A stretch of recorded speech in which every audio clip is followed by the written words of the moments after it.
আমার আল্লাহ দয়া করে আমাদেরকে এমন একজন নবী দান করেছেন, আমাদের মতো নালায়েক, নাচিজ, অধম, অযোগ্যদেরকে এমন একজন নবী আমার আল্লাহ দয়া করে দান করেছেন। এমন নবীর উম্মত হওয়ার সৌভাগ্য মহান আল্লাহ আমাদের দিয়েছেন, যেই নবীর চরিত্র মুবারকের সার্টিফিকেট স্বয়ং সৃষ্টিকর্তা আল্লাহ জাল্লা শানুহু নিজে দিয়ে বলেন, ওয়া ইন্নাকা লাআলা খুলুকিন আযীম। নবী গো,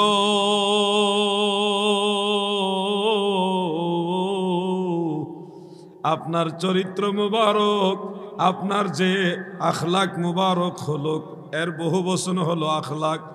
হাবিব আমার, আপনার চরিত্র মুবারক হলো মহান।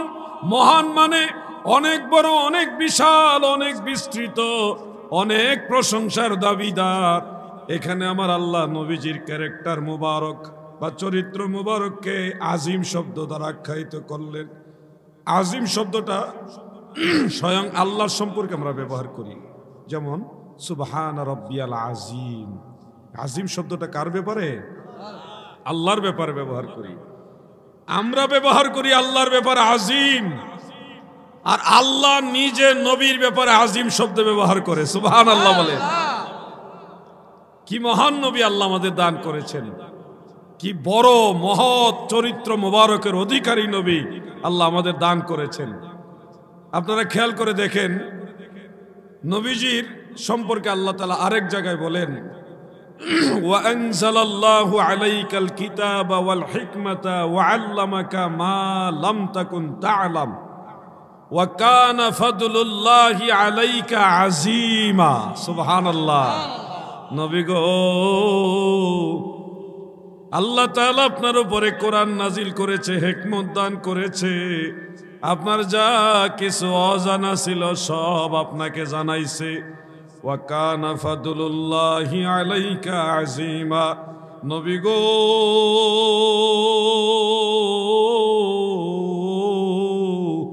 আমার আল্লাহর যে ফদল, আমার আল্লাহর যে মেহেরবানি, করুণা, দয়া আপনার উপরে রয়েছে, এটা আজিম, এটা মহান, এটা অনেক বড়। আমাদের কাছে কর্ণফুলী নদীর চেয়ে বঙ্গোপসাগর বড়, বঙ্গোপসাগরের চেয়ে ভারত মহাসাগর আরো বড়, ওইটার চেয়ে আটলান্টিক মহাসাগর আরো বড়, আটলান্টিক মহাসাগরের চেয়ে প্রশান্ত মহাসাগর আরো বড়। এটা কথার কথা বললাম, বড়র চেয়ে বড়। প্রশান্ত মহাসাগর, আটলান্টিক মহাসাগর সব সাগরের তুলনায় গোটা দুনিয়াটা, গোটা পৃথিবীটা, সৌরজগৎটা আরো বড়। এর চাইতে আরো বড় আছে সৌরজগৎ। এরকম অনেকগুলি মিলে একটা গ্যালাক্সি হয়, গ্যালাক্সি আরো বড়, ইউনিভার্স আরো বড়, মাল্টিভার্স আরো বড়, আরো আছে, আরো আছে। এই সব বড়র উপরে বড় আছে, কিন্তু আল্লাহ নিজে যেটা বড় বলতেছে, মহান বলতেছে, এটা কত বড়, কত মহান। সুবহানাল্লাহ বলেন। এই জন্য আল্লাহ নিজে আমাদেরকে বলেন, লাকাদ কানা লাকুম ফি রাসূলিল্লাহি উসওয়াতুন হাসানাহ। আমার আল্লাহ বলেন, দুনিয়ার মানুষ, দুনিয়ার বান্দা বান্দিরা, দুনিয়ার মানুষেরা রে,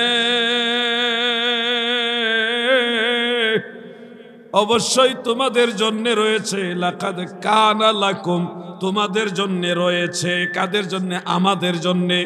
আমাদের জন্য রয়েছে আমার দয়াল নবীজির চরিত্র মুবারকের মধ্যে অনুসরণের সর্বোত্তম আদর্শ। কার মাঝে? মদিনাওয়ালার মাঝে, আল্লাহর নবীর আদর্শ মুবারকের মাঝে, আমার দয়াল নবীজির মাঝে আমাদের সবার জন্য সর্বশ্রেষ্ঠ, সর্ব উত্তম আদর্শ রয়েছে। তোমরা দুনিয়াতে যে কোনো কাজের বেলায় সবচেয়ে ভালো উদাহরণ, সবচেয়ে উত্তম অনুসরণের উদাহরণ আমার হাবিবের কাছে তোমরা পেয়ে যাবে। আমার রসুলের চাইতে বড় কোনো মডেল, আদর্শবান ব্যক্তিত্ব, আমার নবীজির চাইতে সর্বোত্তম কোনো আইডল আর কেউ নাই, নবীর মতো কেউ নাই। এই জন্য নবীজি এক কথায় বলেছে, লাস্তু কাহাদি মিনকুম, আমি তোমাদের মতো না, আমার মতো তোমরা কেউ না। সুবহানাল্লাহ। এই জন্যে আপনাদেরকে সর্বক্ষেত্রে যে কোনো প্রবলেম সলভ করার জন্যে রাসূল করিম সাল্লাল্লাহু আলাইহি সাল্লামকে ফলো করতে হবে। আজকেও একটা কিতাব দেখছিলাম, দেখতে গিয়ে দেখি হযরত আব্দুল্লাহ ইবনে মাসউদ রাদিয়াল্লাহু আনহু যখন যুবক বয়স, তিনি নবীজির সাথে কোথাও যাচ্ছেন, আল্লাহ রসুল সামনে, আব্দুল্লাহ ইবনে মাসউদ যুবক মানুষ, কাফেলার একটু পিছন দিকে হাঁটতেছেন, হাঁটতে হাঁটতে নবীজি চলে যাচ্ছেন। ইবনে মাসউদ রাদিয়াল্লাহু আনহু এবং আরো দুই একজন যুবক টাইপের সাহাবী, তারা পিছন দিকে যাওয়ার সময় দেখলেন একটা গাছের উপরে ছোট্ট একটা পাখির বাসা, ওখানে পাখির দুইটা বাচ্চা আছে। যুবক মানুষ চিন্তা করলো, এই জঙ্গলের ভিতরে পাখির বাচ্চা, এটার মালিক তো আর কেউ না, আমরা তো এটা খেতে পারি। সেই সুবাদে দুইটা বাচ্চা ওই খাঁচার ভিতর থেকে, মানে পাখির যে ন্যাচারাল খাঁচা, মানুষের বানানো খাঁচা না, যেটার মধ্যে তারা ডিম পারে বাচ্চা, তা দিয়ে এরপর এটা খাবার দাবার দেয়, এটা কি বলে আপনাদের লাগে? বাসা। পাখির বাসার ভিতর থেকে হযরত ইবনে মাসউদ এবং যুবক টাইপের ওই সাহাবারা দুইটা বাচ্চা নিজেরা সংগ্রহ করে নিজেদের আয়ত্তের মধ্যে নিয়ে চলে যাচ্ছে, কাফেলার সাথে, মদিনাওয়ালার সাথে যাচ্ছে। ওই পাখি দুইটার মা বাচ্চাদেরকে খুঁজে না পাইয়া পাখি উড়াল দিয়া আল্লাহর হাবিবের কাছে যাইয়া নবীজিকে সালাম দিতেছে, আসসালাতু ওয়াসসালামু আলাইকা ইয়া রাসূলুল্লাহ। নবী গো, ওগো দয়ার নবী, মায়ার নবী, আপনি তো কুল মাখলুকাতের রহমত, আমাদের নবী, আমাদের জন্যও রহমত। ওগো নবীজি, আমার ছোট দুইটা বাচ্চা আমার বাসার মধ্যে, খাঁচার মধ্যে ছিল। ইয়া রাসূলুল্লাহ, আপনার কাফেলা যাওয়ার পরে সেই দুইটা বাচ্চাকে আমি খুঁজে পাচ্ছি না, আমার বাসার ভিতরে আমার ছানাগুলি, বাচ্চাগুলি নেই।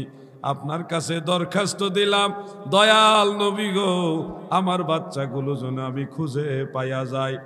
আল্লাহর হাবিব কাফেলা স্থগিত করলেন, কাফেলাকে ওখানে দাঁড় করায় দিলেন। দাঁড় করায় সাহাবীদের জিজ্ঞাসা করলেন, তোমরা কি পথিমধ্যে কোনো পাখির বাসা থেকে পাখির ছানা, পাখির বাচ্চা সংগ্রহ করেছো? সাহাবায়ে কেরাম ছিলেন সত্যবাদী। বলেন, সাহাবায়ে কেরাম কি ছিলেন?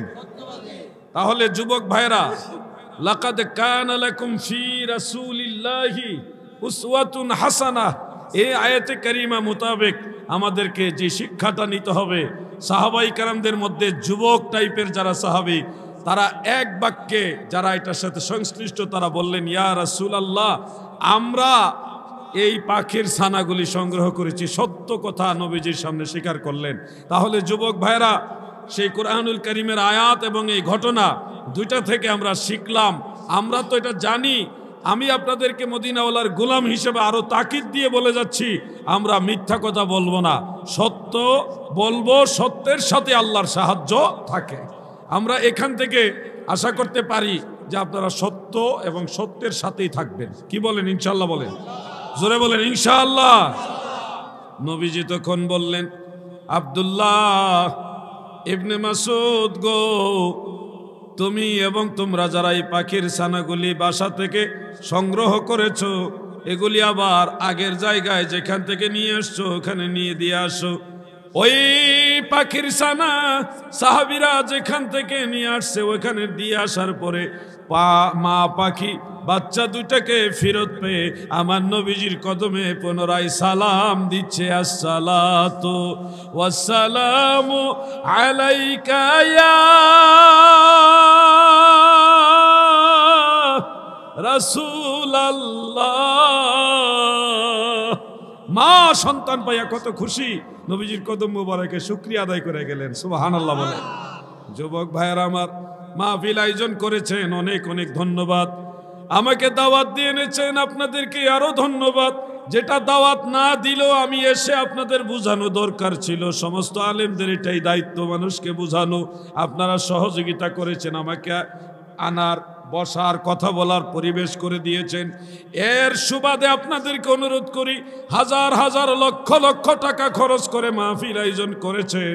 এই মাহফিল করলেই শুধু হবে না, আমরা যে দুই চারটা কথা বলি আমলের কথা, এগুলি আপনাদের আমল করতে হবে, সত্য কথা আঁকড়ে ধরতে হবে। আমার নবীজির চেয়ে সত্যবাদী সৃষ্টি জগতে আর কেউ হতে পারে না। সাদাকা এই শব্দটা আল্লাহর ব্যাপারও ব্যবহার করেছে, রসুলের ব্যাপারও কোরআনে ব্যবহার করেছে। এজন্যে কোরআন শরীফের আয়াত বা সূরা শেষ হইলে আমরা কি পড়ি? সাদাকাল্লাহুল আজিম বলি না? তো সাদাকা আমরা সুন্নি যারা, সাদাকা শব্দটা রসুলের ব্যাপার আমরা ব্যবহার করি। এটা সূরা ইয়াসিনের মধ্যে আছে, অন্য সূরার মধ্যে আছে। এই সাদাকা মানে সত্য বলার সর্বোত্তম গ্যারান্টি বা সর্বোত্তম যে মডেল, এটা আল্লাহর পরেই হলো মদিনাওয়ালা এবং নবীজির পরে হলো সাহাবাই কারাম। সাহাবাই কারামের মতো সত্যবাদী কিয়ামতের আগে আর কেউ আসবে না, এটা মনে রাখবেন। এখনকার যুগে কেউ যদি সাহাবাই কারামের সমালোচনা করে তাহলে মনে করবেন এই লোকটাই 2 নম্বর লোক। কারণ উম্মতের মাঝে রসুল সাল্লাল্লাহু আলাইহি ওয়াসাল্লামের সোহবত পাওয়া, নবীজির মজলিসে বসার সে মানুষগুলোর চেয়ে সত্যবাদী কিয়ামতের আগে আর আসবে। ওনাদের মতো সত্যবাদী আমরা কেউ হতেও পারবো না। এই জন্য বুঝে শুনি আল্লাহ ওনাদের সিলেকশন করেছেন। আপনি আমি হাজার চেষ্টা করলে আর সাহাবী হইতে পারবো না। সাহাবী হওয়ার দরজা বন্ধ হয়ে গেছে। যেদিন নবীজি পর্দা করেছেন ওদিন থেকে সাহাবী হওয়ার দরজা বন্ধ। হাফেজ ইবনে হাজার আসকালানি বলেছেন, মান লাকিয়ান নাবিয়্যা সাল্লাল্লাহু আলাইহি ওয়াসাল্লাম ঈমানান ওয়া মাতা আলাল ইসলামে ফাহুয়া সাহাবিয়্যু। যে ব্যক্তি নবীজির সাক্ষাৎ পেয়েছে ঈমানের সাথে এবং ইসলামের উপরেই মারা গেছে তাকে বলা হয় সাহাবী। তার মানে সাহাবীদের এখন আর সাহাবী হওয়ার সুযোগ নাই, সাহাবীদের দরজা বন্ধ হয়ে গেছে। আমরা সাহাবী হতে পারবো না। সাহাবাই কেরামের ব্যাপারে সর্বোচ্চ সতর্কতা অবলম্বন করে কথা বলবেন। এক মুহূর্ত যারা আল্লাহ রসুলের দিদার পেয়েছে ঈমানের সাথে, তার মর্যাদা, তার দাম গোটা দুনিয়ার সমস্ত অলিয়া উলিয়া, গাউস কুতুব, গাউসুল আজম যারা আছে সবার চেয়ে ওই এক মুহূর্ত নবীজিকে যে ঈমানের নজরে দেখছে তার দাম বেশি। আমি আজকে আমাদের শ্রদ্ধাভাজন ভাই, এই চট্টগ্রামের কৃতি সন্তান আল্লামা শায়েখ সাইফুল আজম বাবর ভাইয়ের একটা লেকচার শুনছিলাম। তিনি এই বিষয়টা এত সুন্দরভাবে তুলে ধরেছেন। একজন ইয়াহুদি, সে মুসলমান না, ইয়াহুদি যুবক, নবীজিকে ভালো লাগে, নবীজিকে দেখলেও ভালো লাগে, নবীজির কথা শুনতেও ভালো লাগে, নবীজির আচার আচরণ, বাচন ভঙ্গি, চালন ভঙ্গি সব কিছুই তার কাছে ভালো লাগে, কিন্তু সে মুসলমান না, সে হলো ইহুদি। সে কি ইহুদি? এই সুবাদে নবীজিকে ভালো লাগে বিদায় আল্লাহর নবীজির খেদমত করে সে রাসূল করিম সাল্লাল্লাহু আলাইহি সাল্লামের ওযু মুবারকের পানি আগায় দেয়, বিভিন্ন কাজে সহযোগিতা করে, নবীজির খেদমত করে। কেন? নবীজিকে ভালো লাগে, নবীজির কথা ভালো লাগে, নবীজির হাঁটা চলা, বসা, খাওয়া দাওয়া, মানুষের সাথে মেলামেশা সবকিছু ভালো লাগে। সে মুসলমান না, কিন্তু নবীজিকে ভালো লাগে। কেন? আমার নবীজি যে ওই আল্লাহ বলেছে ওয়া ইন্নাকা লা আলা খুলুকিন আযীম, সর্বোত্তম মহান চরিত্র অধিকারী, রাহমাতুল লিল আলামিন। বন্ধুরা আমার, দাদু ভাইয়েরা আমার, ওই ইহুদি আমার নবীজি রাহমাতুল লিল আলামিন প্রিয় নবীজির খেদমত করে বটে, কিন্তু কালেমা পড়ে না। শেষ পর্যায়ে দেখা গেল ইহুদি ছেলেটা, যুবক মানুষ, সে খেদমত করে বটে, কিন্তু হঠাৎ বেশ কয়েকদিন ধরে নবীজির দরবারে আর আসতেছে না। আল্লাহ রসুল সাল্লাল্লাহু আলাইহি ওয়াসাল্লাম চিন্তা করলেন সে আসতেছে না কেন, তার খবর নেওয়ার জন্য নবীজি গেলেন।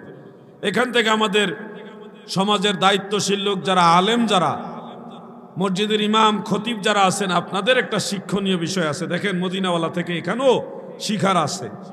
মুসল্লি যদি রেগুলার মসজিদ আসে, হঠাৎ কিছুদিন মুসল্লি আপনার মসজিদে আসতেছে না, আপনার সাথে নামাজ পড়তেছে না, নবীজির কাছ থেকে এখানে শিক্ষা নিতে পারেন। আপনি সে মুসল্লির খবর নিবেন, সে অসুস্থ কিনা, সে কোনো বিপদগ্রস্ত কিনা, সে কোনো সমস্যায় পড়েছে কিনা, এই খবর নেওয়া আমার দয়াল নবীর সুন্নাত। অযুবক ভাইয়েরা আমার, আল্লাহর হাবিব সেই ইহুদি যুবকের তালাশ করতে গেলেন। তালাশ করতে করতে বাড়িতে গিয়ে দেখেন সে মৃত্যু শয্যায় শায়িত, কঠিন বেমারে আক্রান্ত, অসুস্থ হয়ে মৃত্যু শয্যায় ছটপট করতেছে। নবীজি আমার আল্লাহর তরফ থেকে জানতে পারলেন কিছুক্ষণের মধ্যেই সে মারা যাবে। নবীজিকে জানায় কে? আল্লাহ। আমাদের এক ভাই তিনি এক বক্তব্য বলেছিলেন, আমি তার হেদায়েত কামনা করি, তার সংশোধন হোক এই কামনা করি। সে বলেছিল আল্লাহ রসুল সাল্লাল্লাহু আলাইহি সাল্লাম নিজেও জানে না কে জান্নাতি কে জাহান্নামী। আমি বলবো বক্তব্য জুসে দিবেন না, বক্তব্য দেওয়ার আগে ভালোভাবে তাহকিক করে দিবেন। সর্বোপরি আল্লাহ রসুল সাল্লাল্লাহু আলাইহি ওয়াসাল্লাম সম্পর্কে যখন কথা বলতে চাইবেন তখন এটা বারবার তাহকিক করে বলবেন। কেননা আমি আলাউদ্দিন জিহাদির ব্যাপারে আপনি একটা কথা বললে এটা যদি কটাক্ষমূলক হয় আপনার ঈমান যাবে না। আমার বখতিয়ার ভাই মুফতি আসাদ সাহেব বা আপনাদেরও যদি কেউ একটা কথা অসত্য বলে ফেলে, মিথ্যা অভিযোগ করে ফেলে, ওই ব্যক্তির গুনাহ হবে কিন্তু ঈমান যাবে না। আল্লাহর নবী সম্পর্কে জুসে পর্যাপ্ত গবেষণা ছাড়া হঠাৎ করে যদি নবীজির সম্মানহানি হয় এমন একটা কথা আপনি বলে ফেলেন, তখন আপনার আমও যাবে, সালাও যাবে, ঈমানও যাবে, আমলও বরবাদ হয়ে যাবে। কেননা আহলে সুন্নাত ওয়াল জামাতের সমস্ত ইমামরা বলেছেন, ওয়ায়াকফুরু ইজা শাক্কা ফি সিদিকিন নবিয়্যি সাল্লাল্লাহু আলাইহি ওয়াসাল্লাম আও সাব্বাহু আও নাক্কাসাহু আও সাগগারা। আল আশবাহু ওয়ান নাযাইরের মধ্যে এই আবারটা ইমাম ইবনু নুজাইম মিসরি হানাফি রাহমাতুল্লাহ আলাইহি উল্লেখ করেছেন, কেউ যদি আমার নবীজিকে গালি দেয় অথবা নবীজির সম্মানকে তনকিস করে মানে ছোট করে মানহানিকর কথা বলে, অথবা নবীজিকে ছোট করে যেমন নবীজির মহান ইজ্জতকে সম্মানকে ছোট নজরে দেখে, দুনিয়ার সব ইমামরা একমত এটা কুফরি, মানে তার ঈমান চলে যাবে, সে বেঈমান হয়ে যাবে। এই জন্য আপনি জোশের ঠেলায় বলে ফেললেন নবী নিজেই জানে না কে জান্নাতে কে জাহান্নামে যাবে। ও ভাই আমার একটু গবেষণা করলে পেয়ে যাইতেন আমার নবীজি সম্পর্কে জামিউত তিরমিজির মধ্যে সহিহ সনদে একখানা হাদিস উল্লেখ করেছে, খারাজা রাসূলুল্লাহি সাল্লাল্লাহু আলাইহি ওয়াসাল্লাম মিন বাইতিহি ওয়া ফি আদানি কিতাবানে। আমার নবীজি হুজরা মুবারক থেকে বের হলেন, দুই হাতে দুইটা কিতাব মুবারক, এই দুইটা কিতাব সাহাবীদের সামনে নিয়ে এসে বলতেছেন যে তোমরা কি জানো আতাদরুনা মা হাজানে কিতাবানে, সাহাবীরা তোমরা কি জানো এই দুইটা কি সম্পর্কিত কিতাব, এই কিতাবের মধ্যে কি রয়েছে? সাহাবারা উত্তর দিলেন ক্বালু ইয়া রাসূলুল্লাহ লা, আমরা তো জানি না গো নবী, আপনি যদি দয়া করে জানায়া দেন তাহলে আমরা জানতে পারি। নবীজি ডান হাতের কিতাবটা দেখিয়ে বলতেছে হাযা কিতাবু মির রাব্বিল আলামিন, এই কিতাবটা সারা জাহানের প্রভু আল্লাহ তাআলার পক্ষ থেকে আল্লাহ আমাকে দিয়েছেন। এই কিতাবের মধ্যে কিয়ামত পর্যন্ত যত মানুষ জান্নাতে যাবে তাদের নাম, তাদের বাবা দাদা বাপ দাদা 14 গোষ্ঠীর নাম, এমনকি তারা কোন গ্রামে বসবাস করত ঠিকানা সহ লেখা আছে। এর মাঝে একজনের নাম কমানো হবে না, বাড়ানো হবে না। বাম হাতের কিতাব দেখায় বলতেছেন হাযা কিতাবু মির রাব্বিল আলামিন, এই কিতাবটাও সারা জাহানের প্রভু আল্লাহর তরফ থেকে আমাকে দেওয়া হয়েছে। এই কিতাবের মধ্যেও রয়েছে ফিহি আসমাউ, এই কিতাবের নাম রয়েছে কাদের নাম? যারা কিয়ামত পর্যন্ত জাহান্নামে যাবে সেই মানুষগুলির নাম, তাদের বাপ দাদার নাম, তাদের কবিলা গোত্র গ্রামের ঠিকানা সহ কিতাবে লেখা আছে। তাদের মধ্য থেকে একজনের নাম কমানো হবে না, বাড়ানো হবে না। এই দুই কিতাবের মাধ্যমে মহান সৃষ্টিকর্তা কারা জান্নাতি কারা জাহান্নামী এই নামের তালিকা, বংশ তালিকা, গোষ্ঠীর তালিকা, ঠিকানা সহ নবীজিকে আল্লাহ জানাই দিয়েছে। সুবহানাল্লাহ। এক কথাই কোরআনের মধ্যে আমার আল্লাহ বলেন ওয়াল্লামাকা মা লাম তাকুন তা'লাম, নবী গো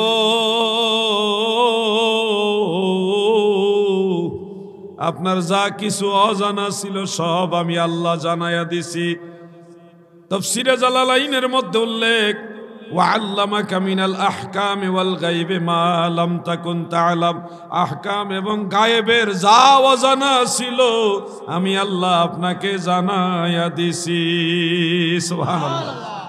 আমার ভাইরা মাঝখানে কথাটা আপনাদের বলার উদ্দেশ্য হলো দয়াল নবীজি সম্পর্কে কথা বলতে গিয়ে হুশ করে কথা বলবেন, তাড়াহুড়া করে কথা বলার প্রয়োজন নেই, চুপ থাকেন। তারপরও তাড়াহুড়া করে নবীজি সম্পর্কে কথা বলার দরকার নাই।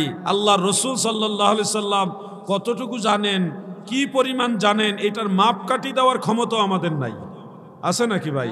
চায়ের চামচ দিয়ে আটলান্টিক মহাসাগর, প্রশান্ত মহাসাগরের পানি যেমন মাপা যায় না, গোটা দুনিয়ার সব মানুষের জ্ঞান দিয়া সমস্ত মানবতার জ্ঞান একসাথে করে মদিনাওয়ালার জ্ঞানকে মাপ দেওয়া সম্ভব না। কারণ সব মানুষের জ্ঞানকে আল্লাহ বলেছেন ওয়ামা উতিতুম মিনাল ইলমি ইল্লা কালিলা, আমি তোমাদেরকে সামান্য ইলম ছাড়া কিছুই দেই নাই। আমাদের সবার জ্ঞানকে আল্লাহ বলতেছে কলিল, অল্প অল্প, সামান্য। সবার জ্ঞানকে আল্লাহ বলে কি? অল্প। কলিল মানে সামান্য। আর শুধু নবীজির জ্ঞানের কথা উল্লেখ করে আল্লাহ তাআলা বলতেছেন ওয়া কানা ফাদলুল্লাহি আলাইকা আযীমা। আমার নবীজির জ্ঞানের কথা উল্লেখ করে আল্লাহ বলেন আল্লাহ তাআলার করুণা, দয়া, মেহেরবানি আপনার উপরে অনেক বিশাল, অনেক বড়।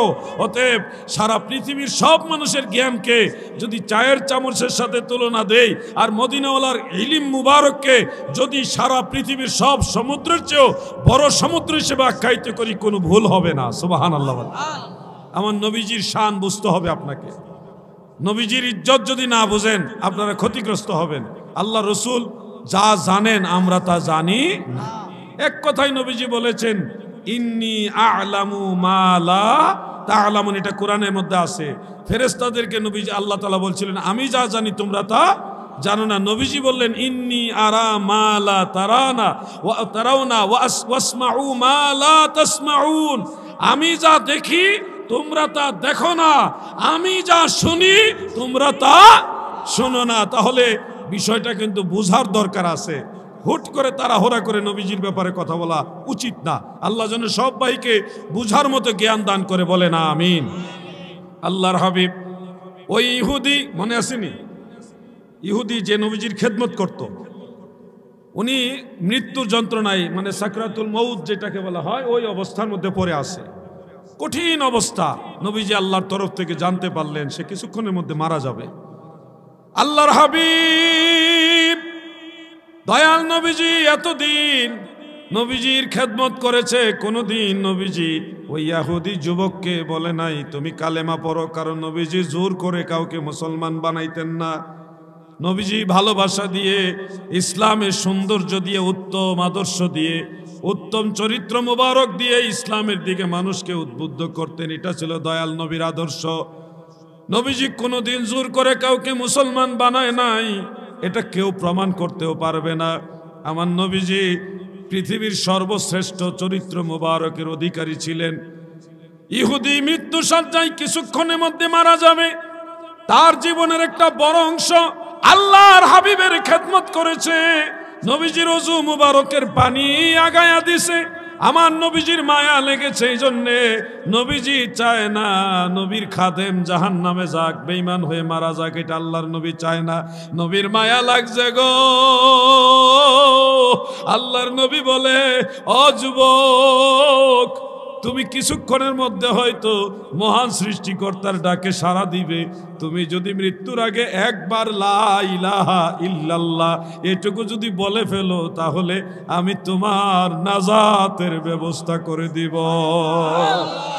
আমার নবী নিজে জামিনদার হইলেন। নবীজি নিজে যেহেতু সাক্ষ্য নিতেছে লা ইলাহা ইল্লাল্লাহ, নবীজি ডাইরেক্ট সাক্ষ্য নিতেছে। এখানে মুহাম্মদ রাসূলুল্লাহ বললো আলহামদুলিল্লাহ, না বললে অসুবিধা নাই, কারণ ডাইরেক্ট মুহাম্মদ রাসূলুল্লাহ নিজেই লা ইলাহা ইল্লাল্লাহ পড়াইতেছে, তাহলে অটোমেটিক নবীজির সাক্ষ্য হয়ে যাইতেছে। আর নবীজি নিজে বলতেছে তুমি শুধু এটুকু একবার হইলো বলো যে লা ইলাহা ইল্লাল্লাহ, তাহলে হাসরের ময়দানে আমি রাসূলুল্লাহ তোমাকে জাহান্নামের আগুন থেকে নাজাত করায় দিব। এই জন্য আমি মাঝে মধ্যে একটা গজল গাই, আমার হাতে করা পায়ে বেরি, আমি আসামি ফেরুয়ারি, আপনার কোটে নবী জামিন পেয়েছি। যারা পারেন বলেন আমার হাতে করা পায়ে বেরি, আমি আসামি ফেরুয়ারি, আপনার কোটে নবী জামিন চেয়েছি রহমাতাল লিল আলামিন আপনি উম্মতের জামিন রহমাতাল লিল अपने उम्मतेर जामीन गुनाहगार उम्मतेर आपनजन आल्लाहर नबी दयाल नबी गो अपने नबी आमार जीवनेर जीवन आल्लाह भाई कष्ट हইতেছে কথা বলতে কেন বুঝলাম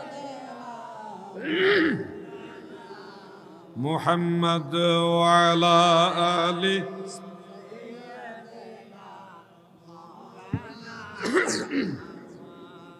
আমার দাদু ভাইরা দয়াল নবীজির চরিত্র মোবারক এত উত্তম চরিত্র মোবারক ছিলেন ওই অন্তিম শয্যায় মৃত্যু শয্যায় রাহমাতুল লিল আলামিন নবীজির জবান মোবারকে যখন বললেন তুমি শুধু একবার বলো লা ইলাহা ইল্লাল্লাহ আমি আখিরাতে তোমার নাজাতের বাকি ব্যবস্থা করে দিব যুবক চিন্তা করেছে আমি তো মারাই যাব দুনিয়াতে যেহেতু এই মানুষটার সেবা করেছে এই মানুষটা তো ভালো মানুষ কোনো সন্দেহ নাই এই মানুষ কারো ক্ষতি করে নাই এই নবী কারো হক নষ্ট করে না এই নবী কারো সাথে মিথ্যা কথাও বলে না কারো আমানত নষ্ট করে না এই নবীর চেয়ে ভালো মানুষ তো আর কাউরে দেখি নাই দুনিয়াতে যেহেতু এই নবীর গোলামি খেদমত করেছি আখিরাতেও এই মানুষটার সাথে নবীজির সাথে আমি থাকতে চাই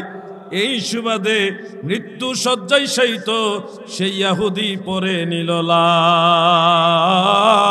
ইলাহা ইল্লাল্লাহু মুহাম্মাদুর রাসূলুল্লাহ সাল্লাল্লাহু আলাইহি ওয়াসাল্লাম এই সাহাবীটা হলো এই সাহাবী আগে ইহুদি ছিল কালেমা পড়ার পরে কি সাহাবী সমস্ত সাহাবীদের মধ্যে এই সাহাবী হলো সবচেয়ে কম মুসলমান অবস্থায় নবীজির সোহবত প্রাপ্ত সাহাবী অন্য সব সাহাবীরা অনেক বেশি সময় নবীজির সোহবত পাইছেন কিন্তু এই সাহাবী সবচেয়ে কম সোহবত পেয়েছে মদিনাওয়ালার মানে ঈমানের অবস্থায় কিন্তু এই সাহাবীর মর্যাদা এত বেশি গোটা দুনিয়ার সমস্ত আউলিয়াদের এক পাল্লায় রাখলে ওই সাহাবীর সমান হবে এটা কেন দাম হয়েছে মদিনাওয়ালার সোহবতের কারণে মদিনাওয়ালার সোহবত বুঝেননি আপনারা যেমন ধরেন আপনারা ডক্টর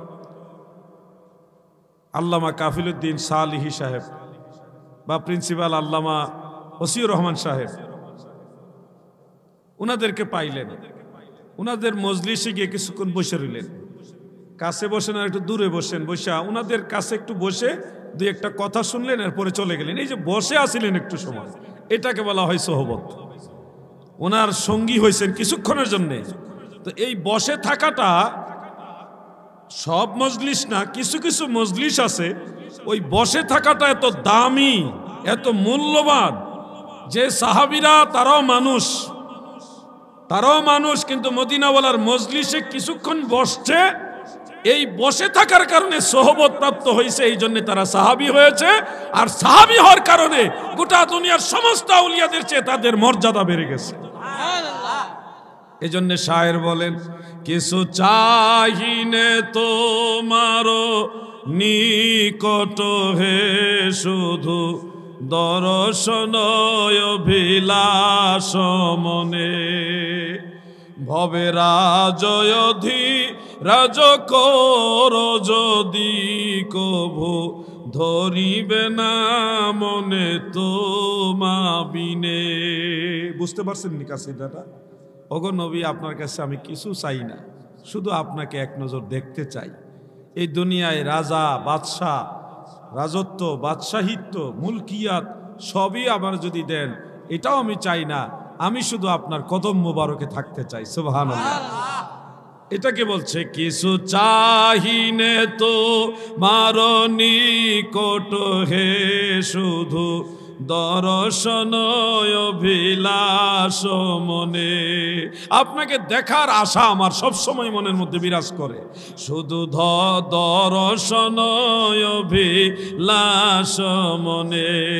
ভবে রাজয়ধি রাজ কর যদি কভু ধরিবে না মনে তোমা বিনে। রাজত্ব বাদশাহী যদি আমার সামনে দেওয়া হয়, এই রাজত্ব বাদশাহী আমার মনে ধরবে না, আমার মনে রাহমাতুল আলামিন নবীকে ধরবে। ও যুবক ভাইরা, আপনাদের খেদমতে এই ঘটনা থেকে একটা মেসেজ দিতে চাই। যেহেতু আজকের আলোচনার বিষয়বস্তু হলো লাকাদ কানা লাকুম ফি রাসূলিল্লাহি উসওয়াতুন হাসানা, এই আয়াত অনুযায়ী আর এই ঘটনা থেকে, মদিনাওয়ালার এই ঘটনা থেকে আপনাদের সবার উদ্দেশ্যে একটা মেসেজ দিতে চাই। সেটা হলো আমাদের চলাচলের বা দৈনন্দিন জীবনে মানুষের সাথে যে আচার আচরণ ভঙ্গিমা আখলাক, এই জীবন চরিত্রে চলার সময় মানুষের সাথে আমরা এমন এমন আচরণ করার চেষ্টা করব যে আচরণগুলি মদিনাওয়ালাকে অনুসরণ করা হয়। আমাদের আচরণের জন্য মানুষ ইসলামের প্রতি উদ্বুদ্ধ হয়। এখান থেকে আমরা একটা শিক্ষা নিব।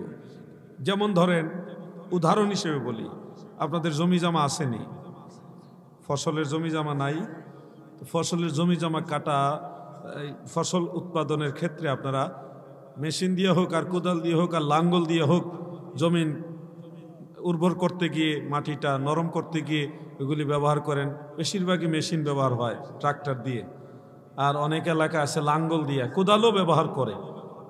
গত 2 দিন আগে একটা ভিডিও দেখেছি, আগেও দেখেছি, সেখানে এক লোক মাশাআল্লাহ মাথায় পাগড়িও আছে, এই ভেজাইল্লা ওই অন্য গ্রুপের আর কি, পাগড়িও আছে, পাঞ্জাবি আছে, লঙ্গিটা উঁচা করে এটুকু পড়ছে, পইরা জমির যে আইল বা লাইল যাই বলেন, এটা আপনাদের এলাকায় কি বলেন? আইল। এই আইল ওনার জমিতেও আছে, অপরের জমিতে, দুইজনের সমান সমান জায়গা দিয়ে কিন্তু একটা আইল গঠিত হয়, তাই না? তো উনি কি করতেছে, জমিতে ফসল চাষ করবে, ধান চাষ করুক আর যাই করুক, উনি কুদাল লইয়া আইল কাটতেছে। যে অর্ধেকটা ওনার পাওনা, ওইটা লা ইলাহা ইল্লাল্লাহ, লা ইলাহা ইল্লাল্লাহ জিকির করতেছে আর আইল কাটতেছে। এই ভিডিও দেখে নাউজুবিল্লাহ বলেন, এটা সুবহানাল্লাহ জায়গা, এটা নাউজুবিল্লাহর জায়গা। হ্যাঁ, এটা কখনো আমরা চাই না, এই ধরনের কাজ আমরা চাই না। জিকির চাই, কিন্তু ওই লা ইলাহা ইল্লাল্লাহ কইয়া যে আরেকজনের জমির বা ক্ষেতের আইল কাটতেছে, এই লা ইলাহা ইল্লাল্লাহ কইয়া ওই কামটা, মানে ওই কাজটা আমরা চাই না, এটা তো গুনার কাজ। এই জন্যে আপনাদের খেদমতে এই অনুরোধটা রাখতেছি। আমরা মাহফিলের আয়োজন করলাম, কিন্তু ক্ষেতের আইল কাটা বন্ধ করলাম না। বলেন, এই মাহফিল আমাদেরকে কল্যাণ বয়ে নিয়ে আসবে? বরং ওইটার কারণে যত ভালো কাজই করছেন এগুলি সব বরবাদ হয়ে যাবে। ওই লোক নিয়ে যাবে যার হক নষ্ট করছেন, হাসরের ময়দানে সে নিয়ে যাবে। এটা আমি মাঝে মধ্যে একটা কথা বলি, আজকে ওই কথাটা যেহেতু মাঝখানে আসছে বলে ফেলি।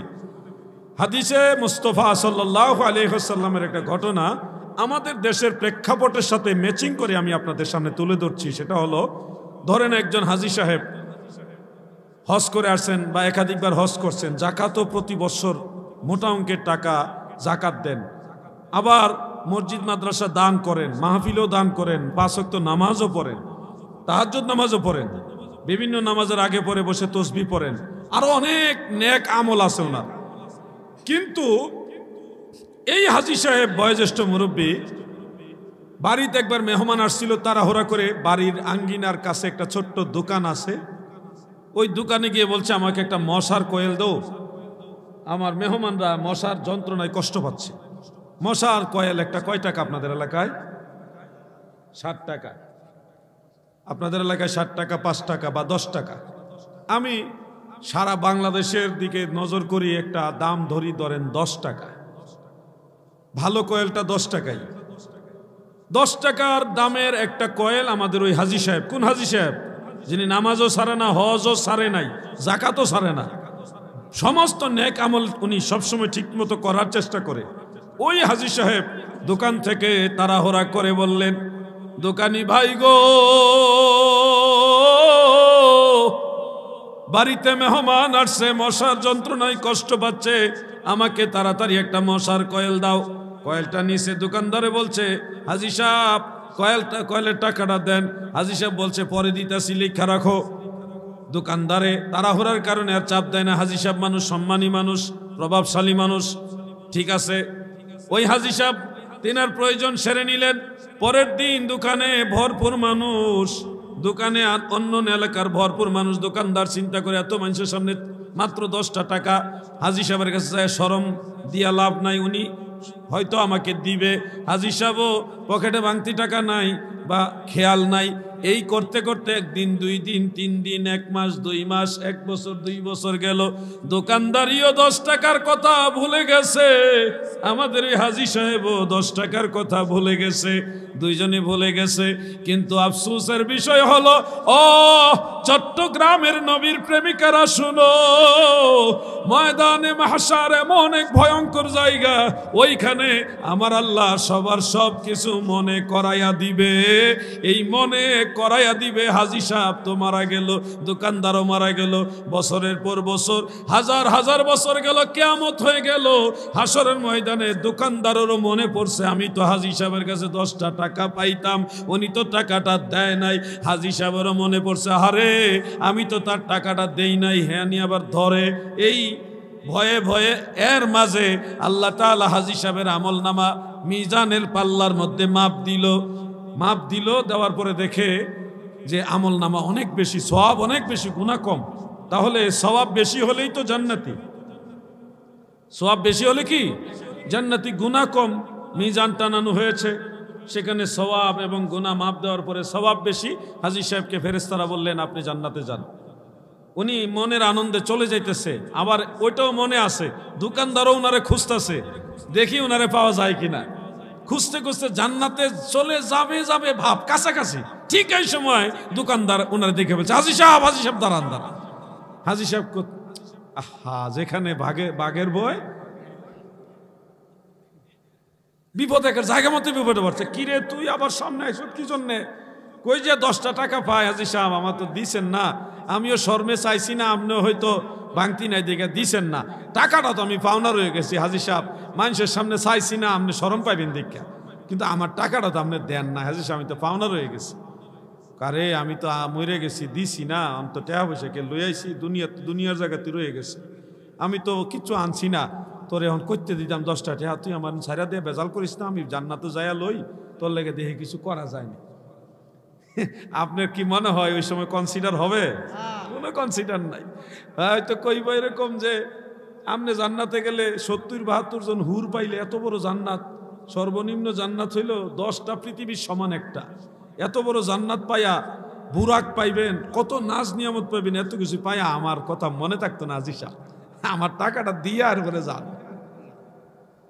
কোন উপায় না, আমারটা দিয়া যান। ফেরেশতারা এসে আবার ওনাকে গ্রেফতার করে ফেলবে। কি হয়েছে? মামলা কি? মামলা এই, আপনি কি স্বীকার করেন যে সে টাকা পায়? হাজী সাহেব কই, মিছা কথা কইয়া লাভ কি, হয়তো পাউই, টাকা তো আমার কাছে পায়। দোকানিও বলতেছে পায়, তাই দুইজনেই বিবাদী দুইজনেই সাক্ষী দিতেছে, হ্যাঁ পায়, আমি দেয় না, উনি পাও না, সবাই স্বীকার করতেছে। তখন বললো, তাইলে বিকল্প কোনো রাস্তা নাই, যদি উনি আপনারা মাফ করে দেয় তাইলে যাইতে পারবেন, আর নাইলে আপনি এটা সুদ করে যাওয়া লাগবে। হাজী সাহেব কইব, তুই কি আমার মাফ করে দিবি? জীবনেও না, হাসরের দিন আমি আপনারা মাফ করে দেবো, আমি বড় বিপদে আছি, এই বিপদের সময় আপনাকে ক্ষমা করতে পারবো না, আমার টাকাটা পরিশোধ করে আপনি যান। হাজী সাহেব কয়, আচ্ছা ঠিক আছে, তুমি কি চাও 10টা টাকার বিনিময়ে, তুমি কি চাও? দোকানদার, ওই সময় যদি আপনার 16 আনা জিন্দিগির 16 আনা আমল নামা সব কিছু 10 টাকার বিনিময়ে চাই, আপনি দিতে বাধ্য। যদি 16 আনা আমলের 12 আনা চাই তাও দিতে বাধ্য, যদি 16 আনা আমলের 8 আনাও চায়, মানে 50%ও যদি চায় তাও দিতে বাধ্য। 1/3 হোক, 1/4 হোক, 50% হোক, বা আরো কম বেশি হোক, যেটা চাইবে সেটাই আপনি দিতে বাধ্য। ধরেন দোকানদার আপনার কাছে 16 আনা আমলের 12 আনা আমল চাইলো 10 টাকার বিনিময়ে, তখন 12 আনা আমল আপনি দিয়ে দিলেন। 16 আনা থেকে 12 আনা দিয়ে দিলেন, 100% থেকে 70% দিয়ে দিলেন, বাকি রইল 30%। এখন তো আপনার আমলের মধ্যে সওয়াব কমে গেছে, গুনাহ তো আর কমে নাই, গুনাহ তো আগের হিসাবে আছে। ফেরেশতারা বলবে, হাজী সাহেব গো, আগের ওজন, আগের মাপ এটা এখন চলবে না, যেহেতু আপনার নেকি কমে গেছে। এখন আপনার নেকি কমে গেছে কিন্তু গুনাহ কমে নাই, নতুন করে মাপ দিতে হবে, চলেন। ফেরেশতারা পুনরায় ওনাকে মিজানের কাছে নিয়ে যাবে। ও ভাই আমার, মাপ দিয়ে এবার দেখবে সওয়াব কমে গেছে, গুনাহ বেশি হয়ে গেছে। বলেন গুনাহ বেশি হইলে কি হবে পরিণতি, জান্নাত না জাহান্নাম? فأما من ثقلت موازينه فهو في عيشة راضية وأما من خفت موازينه فأمه هاوية وما أدراك ما هي نار। সূরা কারিয়ার মধ্যে আমল নামা যদি সওয়াব বেশি হয়, সন্তুষ্টির সাথে আমার আল্লাহ আপনাকে জান্নাতে দিবে। আর ওয়া আম্মা মান খাফফাত মাওয়াজিনুহু, যদি মিজানের পাল্লায় আমল নামা খাফফাত হয় মানে কমে যায়, তখন আপনার ঠিকানা হবে হাবিয়া দুজুক, ভয়ঙ্কর দুজুক। এটা জাহান্নামের খুব গভীর গর্ত। এটা এখানে জাহান্নামের আগুনের সবটাই ভয়ঙ্কর, কিন্তু এটা আরো বেশি ভয়ঙ্কর। ওইখানের মধ্যে আপনাকে নিক্ষেপ করবে যদি আমল নামা আপনার কম হয়। ও ভাই আমার, বন্ধুরা আমার, হাজী সাহেব সারা জীবন কষ্ট করে নামাজ পড়লো, রোজা রাখলো, হজ করেছে, যাকাত দিয়েছে, মসজিদ মাদ্রাসায় দান করেছে, তাহাজ্জুদ নামাজ শীতের দিনে কষ্ট করে ওযু করে পড়ছে, কত কষ্ট করে তাসবিহ তাহলিল করছে, মাত্র 10টা টাকার কারণে হাসরের ময়দানে তার জিন্দেগীর সব আমল ওই দোকানদারে নিয়ে গেল। তিনি এত কষ্ট করার পরেও জাহান্নামে যাওয়া লাগবে। বলেন তো এই ধরনের পরিণতি আমরা চাইনি? আওয়াজ দিয়ে বলেন, চান আপনারা? তাহলে আপনারা বলুন, মনের থেকে আজকের মাহফিল থেকে শিক্ষা নিয়ে আমাকে বলুন যে পরের হক, কেউ আপনার কাছে টাকা পাওনা আছে, ঋণ, আপনি ঋণগ্রস্ত, এই ঋণ নিয়ে মরা কি ঠিক হবে? আমার কথা মনে হয় সবাই বুঝেন নাই মনে হয়। এই যুবকরা তোমরা তাকাও, ওয়াজ তোমাদের ভালো করে জানতে হবে। পরের কাছে ঋণ রেখে তোমার কাছে টাকা পায় যারা, এরকম পাওনাদার অবস্থায়, ঋণগ্রস্ত অবস্থায় যদি মারা যাও, ঠিক একই পরিণতি হাসরের ময়দানে তোমারও হবে। কাউকে ছেড়ে দেওয়া হবে না, এমনি এমনি কাউকে ছেড়ে দেওয়া হবে না। فمن يعمل مثقال ذرة خيرا يره ومن يعمل مثقال ذرة شرا يره। যাররা পরিমাণ একটা ভালো কাজ যদি করেন, এটাও আমার আল্লাহ গোটা মানবতার সামনে প্রকাশ করে দিবে। যাররা পরিমাণ যদি একটা গুনার কাজও করেন, সেই কাজটাও আমার আল্লাহ গোটা মানবতার সামনে প্রকাশ করে দিবে। আমার দাদু ভাইয়েরা, আরে তোমার কে কইছে পানি দিতা? সিরা ফেরা নিলাইছে আল্লাহ জানে। দেখ তুমি আর আইও না দিকে, ঠিক আছে? ওখানে ভালো আছো তোমার। এই ছোট ভাই, এই পানির গ্লাসটা ওনার দাও, আমি পানি খাবো না স্টেজে। তাহলে এটা লাগবে না, ঠিক আছে? আপনারা রাগ করেন না, বেখেয়াল হয়ে গেছে। উনি তো আসছে মহব্বতেই, জিহাদি হুজুরে ওয়াজ করতেছে, একটা পানি বোতল দিয়ে হুজুরে পানি খাইতে লাগতেও পারে, আমার খেদমত করার জন্য আইছে। আইসা তাড়াহুড়া করতে গিয়ে প্রেমের কারণেই এই গন্ডগোলটা হয়েছে। এখানে আইব ধরেন না, কেউ বদুয়া দিবেন নাকি? মানুষের নজর কিন্তু মারাত্মক। যদি এই নজরে কুনজরে থাকা, এটা কিন্তু একটা এফেক্ট হয়। আর সুনজরে তাকাইলেও এটা একটা এফেক্ট হয়। তার এই ভুলের কারণে আমি আপনাদের কাছে ক্ষমা চাইলাম। আপনারা কি কষ্ট নিছেন? আচ্ছা, আল্লাহুম্মা সাল্লি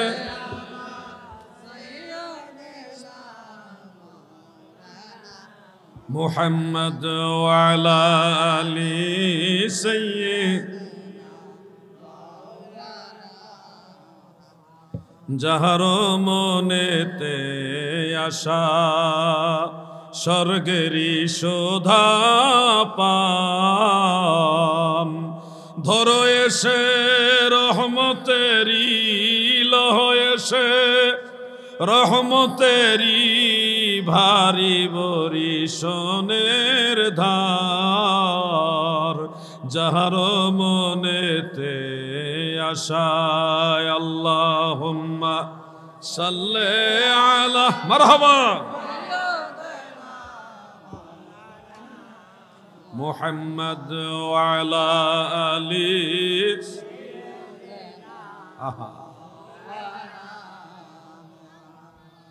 আপনাদের একটা কথা বলি, সিরিয়াসলি একটু সবাই আমার দিকে খেয়াল করেন।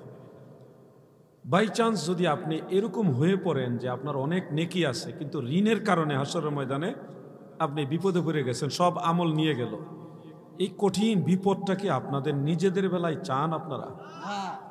সত্য করে বলেন, চান আপনারা? তাহলে ঋণ রেখে মরবেন না দাদু। মানুষের কাছে মানুষের হক নষ্ট করে মারা যায় না, তাহলে বিপদে পড়ে যাবে। ওই বিপদটা এমন বিপদ যে পরের হক, এই পরের হকের বেলায় আল্লাহর নবীও আপনাকে শাফাআত করবে না। আপনি ভাববেন যে নবীজি তরাই নিবে, ওই ক্ষেত্রে নবীজি আপনাকে তরাবেন, এটা পরের হক, আল্লাহও মাফ করবে না। কারণ বান্দার হক হকুল ইবাদ, আল্লাহর বান্দার হক, এটা মারাত্মক বিষয়, এমন মারাত্মক বিষয় যে বান্দা যতক্ষণ ক্ষমা না করবে, আপনি যতবার হজ করে থাকেন, যত নেক আমল করে থাকেন, আপনার কিছুই করার থাকবে না। ওই যদি ক্ষমা না করে, বান্দা যদি ক্ষমা না করে, আল্লাহ আপনাকে ক্ষমা করবে। মারাত্মক জিনিস এটা।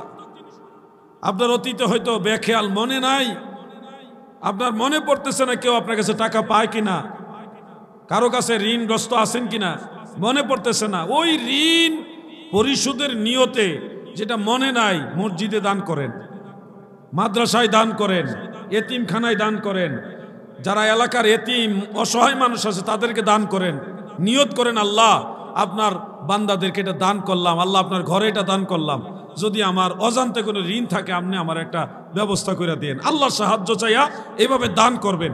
তাইলে দেখা যাবে কি জানেন, আমার আল্লাহ এত বড় দয়াল যে ওই যদি ভুলক্রমে কেউ পাওনাদারও থাকে, এটা আল্লাহ তার সাত্তার নামের বরকতে ঢাইকা রাখবো। আর দান যেমনি করছেন ওই নিয়তে কেউ পাওনাদার থাকলে এটা প্রকাশও আল্লাহ করবে না, এবং দান করার কারণে এটার সব ঠিকই আল্লাহ আপনাকে দিয়ে দিবে। আল্লাহ যারা দয়া করে এমনি করে। বুখারী শরীফের একটা হাদিসের মধ্যে পড়ছিলাম, দয়াল নবীজি রাসূল আকরাম সাল্লাল্লাহু আলাইহি ওয়াসাল্লাম বলেছেন, কেউ যদি একটা খেজুর দান করে, কয়টা খেজুর? একটা খেজুর যদি কেউ দান করে, আল্লাহ এটার সওয়াব তাকে কেমনে দিবে? যে ধরেন আজকে 2023 সাল, আজকে 13 না 14, 13ই ডিসেম্বর, আজকে আপনি একটা খেজুর আল্লাহকে খুশি করার জন্য নবীজির মহব্বতে দান করছেন। এই দান করলেন আজকে এই খেজুরের বীজ জমিনের নিচে দাফন রোপণ করার পরে স্বাভাবিক প্রক্রিয়ায় একটা খেজুর গাছ হইতে যত বছর লাগে, অত বছর পরে আবার স্বাভাবিক ওই গাছে খেজুর ধরবে। এটা একটা নারী গাছ হিসেবেই মদিনাওয়ালা বলেছেন, পুরুষ গাছ হিসেবে না। ওই গাছে যত বছর পরে খেজুর ধরবে, একটা খেজুর গাছে অসংখ্য খেজুর ধরে। ওই খেজুরগুলি আবার বীজ রোপণ করার ফলে ওই সমপরিমাণ খেজুর গাছ আবার বড় হইল নির্দিষ্ট সময় পরে, ওই সবগুলি গাছগুলির মধ্যে আরো অসংখ্য খেজুর ধরল। এইভাবে পর্যায়ক্রমে কিয়ামতের আগ পর্যন্ত যত সংখ্যক খেজুর হওয়ার সুযোগ আছে, আপনার একটা খেজুর দান করার বরকতে হাসরের ময়দানে আল্লাহ তাআলা অতগুলি নেকি দান করবে। তাহলে আপনি বলুন, দান করা আমাদের জন্য উচিত নাকি উচিত না? আল্লাহ তাআলা নবীজিকে বলেছেন, ওয়া আম্মাস সাইলা ফালা তানহার। নবী গো,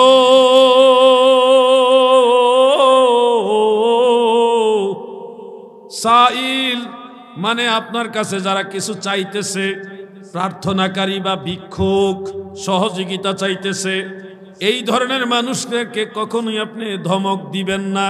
আল্লাহ নিজে নবীজিকে নিষেধ করতেছে, ধমক দিবেন না।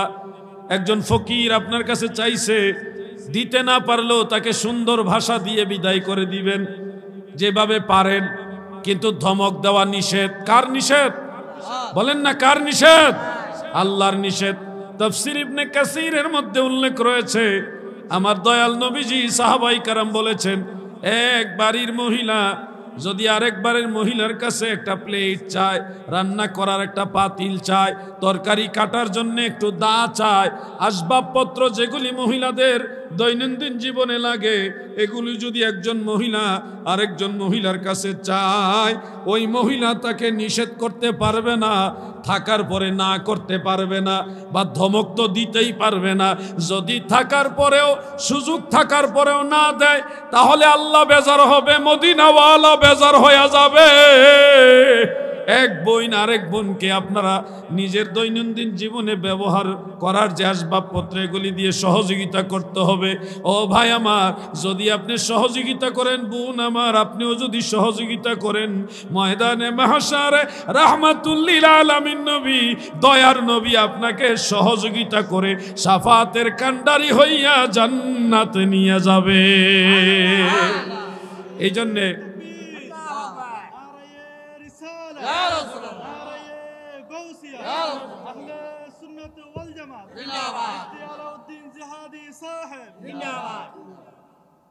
আমি আপনাদেরকে যেই বিষয়বস্তুর উপর আলোচনা করছি, এটা আমাদের সবার জীবনে পালনীয়। আপনি ভাববেন না যে আলাউদ্দিন ভাই আপনি যে ওয়াজ করতেছেন আপনি আমল করেননি, আমিও আমল করি আলহামদুলিল্লাহ। এই সবগুলি কথা বলতেছে আমি আমার সাধ্য যতটুকু আছে আল্লাহ পাকের দয়ায় আমি সাধ্যের মতো আমি আমল করি। এই কথাগুলি নিজেরটা আমি নিজে আগে আমল করি। যেমন ঋণের ব্যাপারটা, আমি খুব সিরিয়াসলি ঋণের বিষয়টা দেখি। আমার হালকা ঋণ আছে, কিন্তু সেটা পরিশোধ করার মতো আমার পরিবারের সবাইকে বলা আছে, অল্প টাকা। কেমন আমার কাছে এমনিতে দুনিয়ার কেউ আমার কাছে টাকা পায় আমার কাছে, এরকম আমার খেয়ালে নাই। একজন 5,000 টাকা পায়, আরেকজন 2,500 টাকা পায়। 2,500 টাকা পায় হলো হুসাইনি সাইবার টিম, আমার একটা সংগঠন আছে। এই সংগঠনের পক্ষ থেকে গতকাল রংপুরের একজন আলেম খুব বেশি অসুস্থ, ওই আলেমটা গরিব মানুষ, অসুস্থ অবস্থায় বিছানা পড়ে আছে। সাইবার টিমের অন্যরা 2,500 টাকা দিছে, আর আমি 2,500 টাকা দিছি। এই 5,000 টাকা ওনার, আমি বলছি যে আমি একটু ব্যস্ততার মধ্যে আছে, আমার পক্ষ থেকে 2,500 টাকা দিয়া 5,000 একটা ব্যালেন্স করে ওনাকে দেন, আমি এটা দিতেছি। ওই টাকাটা আমার এখন বাকি আছে, দিতে পারি না এখনো, কালকে থেকে আজকে পর্যন্ত। আমি একবার ট্রাই করছিলাম, নেটওয়ার্কের সমস্যার কারণে পারি নাই। আরেকটা পাওনা আমার বাকি আছে।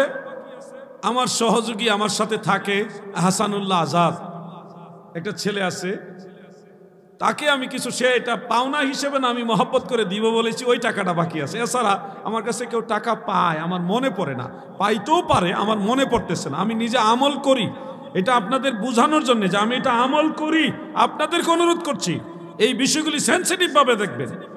আমি আমার বেগম সাহেবাকেও বলছি, প্রতিবেশী কেউ যদি তোমার কাছে কিছু চায়, খবরদার, আল্লাহ রসুলের নিষেধ যে না করা যাবে না, তাকে দিতে হবে, সহযোগিতা করতে হবে। এই জন্য আলহামদুলিল্লাহ, যে যেরকম তার পরিবারের জীবন সঙ্গিনীও আল্লাহ ওরকমই মিলিয়ে দেয়। আমি যেমন আল্লাহ আমাকে দয়া করে ওরকমই মিলিয়েছেন, তো প্রতিবেশীদের সাথে আমার বেগম সাহেবারও ভালো সুসম্পর্ক রয়েছে। সেই হিসাবে আলহামদুলিল্লাহ, সুম্মা আলহামদুলিল্লাহ। আমি এই কথাগুলি টেনে আনার উদ্দেশ্য হলো যে বক্তা অনেকেই যা বলে তা আমল করে না। আমি আলহামদুলিল্লাহ আল্লাহ পাকের অশেষ দয়া আমি আমল করার চেষ্টা করি। সেই সুবাদে আপনাদেরকে অনুরোধ করতেছি আপনারাও এটা আমল করবেন।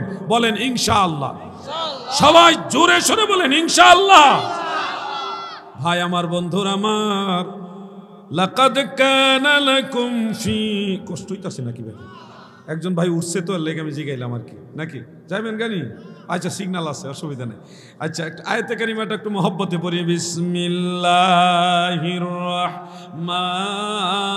রাহমানির লাকাদ কানা লাকুম ফি রাসূলিল্লাহি উসওয়াতুন হাসানা। এই আয়াতের উপরে আমি কথা বলছিলাম এবং এই আয়াতে কারিমা অনুযায়ী নবীজির আদর্শ মুবারক থেকে আমাদের কি কি করণীয় কয়েকটা পয়েন্ট আপনাদের সামনে তুলে ধরেছি। এবার আমি আরেকটা বিষয় আপনাদের সামনে তুলে ধরতে চাই। আলোচনা দীর্ঘ সময় লম্বা করব না। আমার দয়াল নবীজির কাছ থেকে আমাদের যুবক ভাইয়েরা এবং আমরা সবাই কি কি গ্রহণ করা উচিত, কি কি বর্জন করা উচিত, এটা একটা লম্বা সাবজেক্ট। ঘন্টার পর ঘন্টা বিভিন্ন বিষয় আমাদের এখানে আলোচনা নিয়ে আসতে হবে। আজকে আরেকটা বিষয় আপনাদের সামনে তুলে ধরতে চাই। প্রিয় নবী রাহমাতুল্লিল আলামিন নবী, আমার দয়াল নবীজি সাহাবীদের নিয়ে এক মজলিসে বসে আছেন।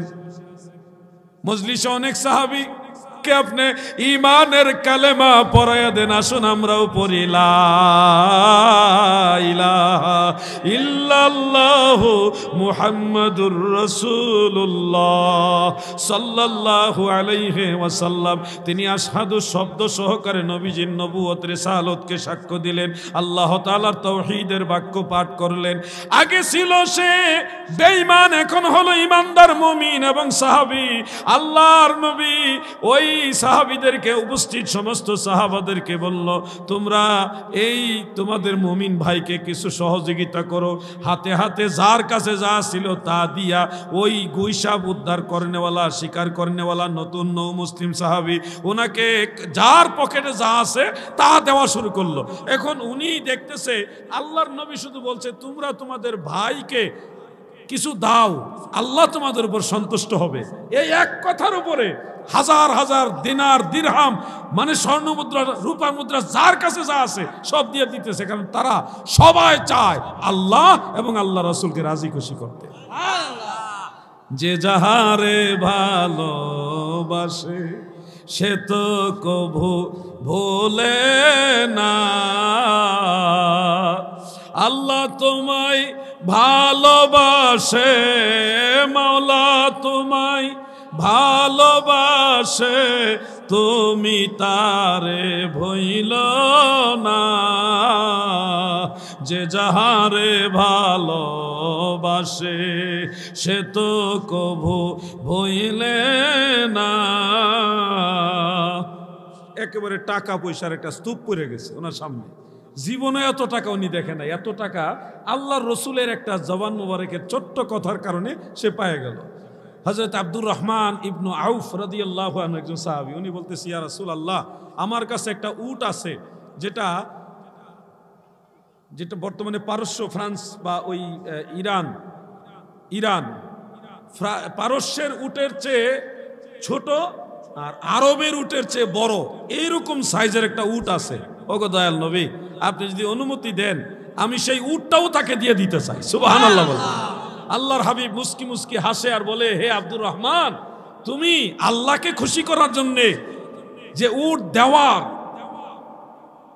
সাক্ষ্য আমাদের সবার সামনে দিলা, বিবরণ দিলা যে তোমার উট এইরকম ওইরকম, পারস্যের উটের চেয়ে ছোট, আরবের উটের চেয়ে বড়, এইভাবে বিবরণ দিলা। তুমি কি জানো আল্লাহ তাআলা আখিরাতে তোমার জন্য একটা উট নির্ধারণ করেছে, যে উটের পশমগুলি এত সুন্দর, ঘাড়ের গলার যে পশম এগুলি হবে হলুদ রঙের, উটের পায়ের যে পশম এগুলি হবে সবুজ রঙের। এইভাবে নবীজি সেই জান্নাতি উটের বিবরণ এত সুন্দরভাবে সাহাবীদের সামনে তুলে ধরে বললেন, হে আব্দুর রহমান, তুমি আমি রাসূলুল্লাহর কথায় আল্লাহকে রাজি খুশি করার জন্য তোমার এই নতুন মুসলমান ভাইকে দান করার উদ্দেশ্যে যে উটের বিবরণ দিয়েছো, এই কারণে সেই উট, যে উটের বিবরণ আমি রাসূলুল্লাহ তোমাকে শোনালাম, সেই উট আল্লাহ তোমার জন্য নির্ধারণ করেছে। হাসরের ময়দানে সেই উটের উপরে বসায়া হাসরের ময়দানে ফুলসেরাতের ফুল তোমাকে বিজলির গতিতে পার করাবে। সুবহানাল্লাহ। ওই সাহাবী, নতুন সাহাবী, যিনি কালেমা পড়ে মুসলমান হয়েছেন মাত্র, তিনি এতগুলি সম্পদ নিয়ে যে একলা একলা যাবে, এটা ওনার জন্য কষ্টদায়ক হয়ে গেছে। উনি চিন্তা করে, আরে এই লোককে, এই নবীকে মানার কারণে ঈমান নামক মহামূল্যবান সম্পদ পেলাম, আবার দুনিয়ার সম্পদও পেলাম। ওই যে রব্বানা আতিনা ফিদ দুনিয়া হাসানাতাও ওয়া ফিল আখিরাতি হাসানা ওয়া কিনা আযাবান নার। দুনিয়া এবং আখিরাতের ভালাই আমার আল্লাহ মুমিন বান্দা মুমিনে কামিলদের সম্পর্কে বলেন, লাহুমুল বুশরা ফিল হায়াতিদ দুনিয়া ওয়া ফিল আখিরাহ। মুমিনে কামেল যারা হয় গো, তাদের জন্য দুনিয়া এবং আখিরাতে সুসংবাদ। সুবহানাল্লাহ। উনি এই সম্পদ লইয়া, গুইসাব সহ লইয়া, উট সুদ্ধা লইয়া এবার যাইতেছে বনি সুলাইম গোত্রের দিকে, ওনার নিজের গোত্রের দিকে। যাওয়ার সময় দেখতেছে প্রায় 1000 মানুষের একটা বিশাল সৈন্যবাহিনী। এরা সবাই বনি সুলাইম গোত্রের লোক, এক গোত্রের লোক। তারা বিশাল বড় বড় তরবারি, বল্লম, বড় বড় অস্ত্র, এগুলি সব নিয়ে রেডি হইতেছে, যুদ্ধ করতে যাবে।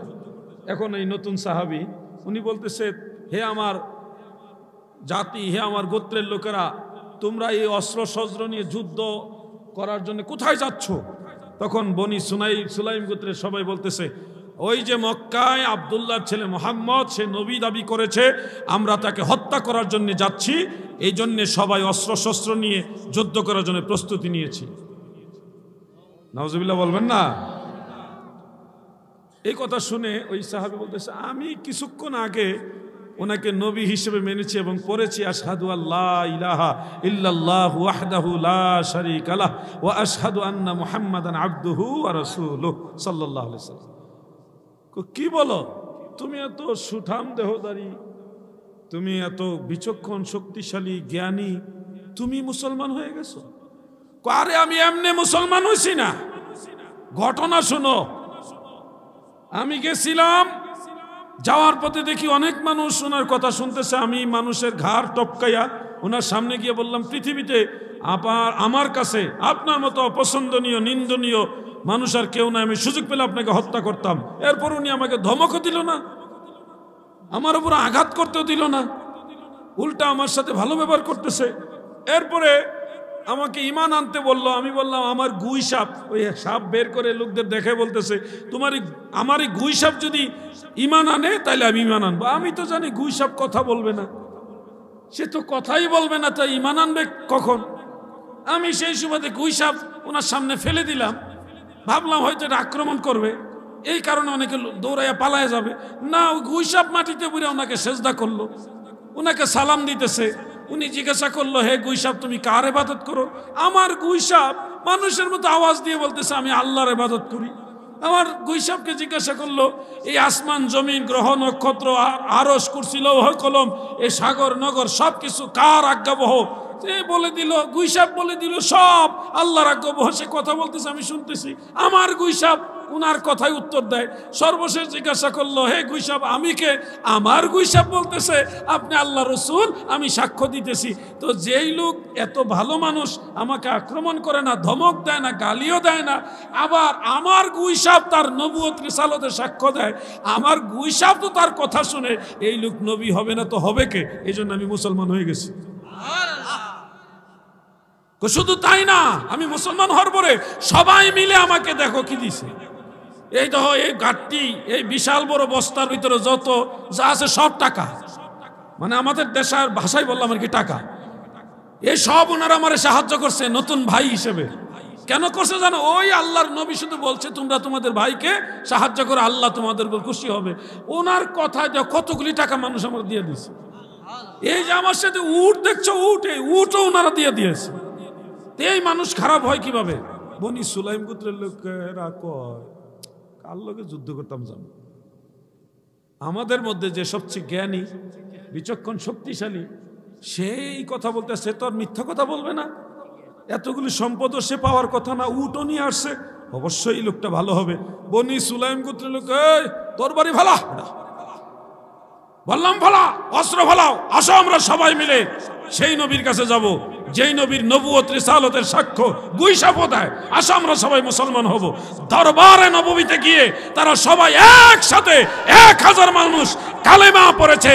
আসেন আমরাও পড়ি, লা ইলাহা ইল্লাল্লাহু মুহাম্মাদুর রাসূলুল্লাহ সাল্লাল্লাহু আলাইহি ওয়াসাল্লাম সব মিলে একসাথে মুসলমান হয়েছে। হাদিস শরীফ উল্লেখ, সেদিন সমস্ত সাহাবারা নবীজিকে যেমনে পারছে এমনি চুমা খাইছে, কেউ হাতে, কেউ পায়ে, কেউ জামায়, কেউ মাথায়, কপালে, যে যেমনে পারছে।